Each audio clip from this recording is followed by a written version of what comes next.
Magandang hapon mga kasama, mga kaibigan. Muli akong napadpad dito sa National Shrine of Sacred Heart, Columbari. Dito sa may Makati mga kasama. Upang dalawin ang isang batikang aktor at direktor mga kasama. Siya ang magulang ni Madam Actress Bots Anson Roa, saka ang kapatid niyang aktor na si Alvin Anson mga kasama. Una kong nakita si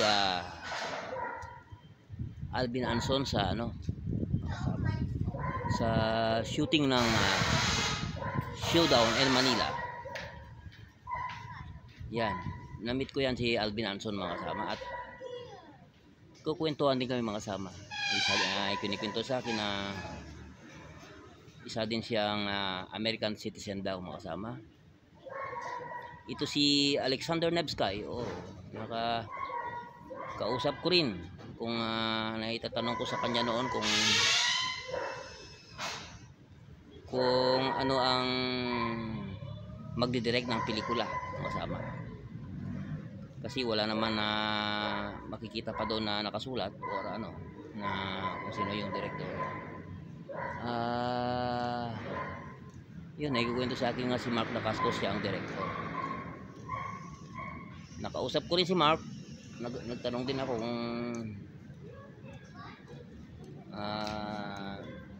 saan lahat ang mga shooting nila ay dito sa Pilipinas.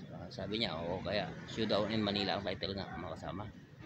Yan ang sinabi sa akin ni Mark noon.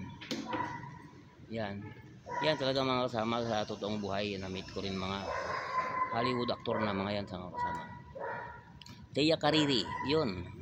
Kaya lang hindi ko nakausap si Tia Carrere kasi nandun sa medyo malayo. Kausap sila noon kay Isa Calzado mga kasama sa panahon na yun. Saka mga sila sa shooting, pinag-aralan nila yung mga gagawin nila. Yan. Kaya hindi natin gaano silang nalapitan at makausap. Yan si Alvin.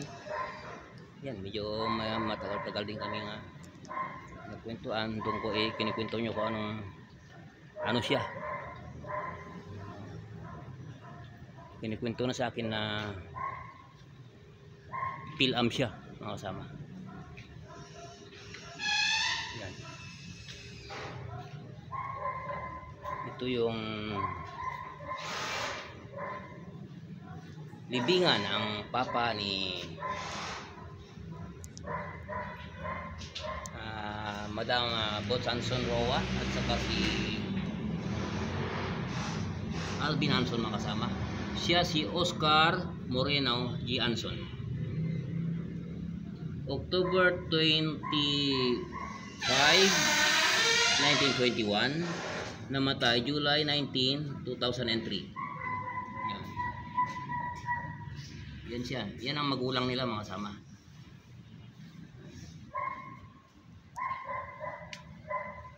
Yan ang niya. Yan